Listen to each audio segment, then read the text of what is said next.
The deepest love often comes in the quietest forms. It waits patiently, endures silently, and holds us even when we think we've outgrown it. Sometimes, healing begins in the places we once called home. Elena, 34, had never planned to move back to her hometown in Oregon. But after her divorce and a series of burnt-out years in Los Angeles, she found herself packing up her life and driving north with her 6-year-old daughter Ava asleep in the back seat. They moved into her late grandmother's small, weathered house, the one with the blue shutters and the creaky porch swing. The house had been empty for over a year, ever since Grandma Rose passed away. Dust clung to everything, but the scent of lavender still lingered faintly in the air. There was one room Elena hadn't touched in weeks, the sunroom, where her grandmother used to sit every morning in her favorite armchair by the window.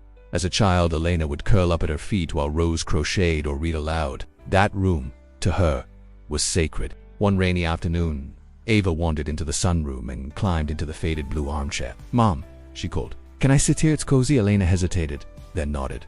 Of course. That evening, Elena sat in the same chair after Ava had gone to bed.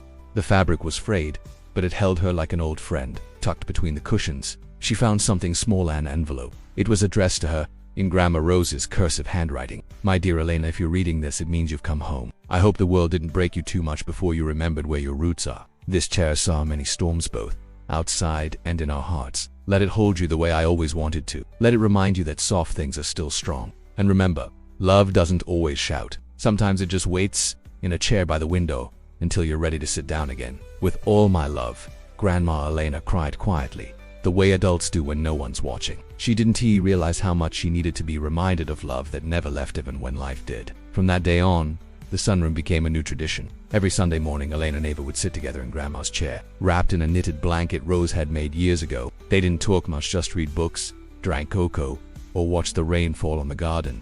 Love had found its way back, not in grand gestures but in a quiet chair, in a quiet room where it had always been.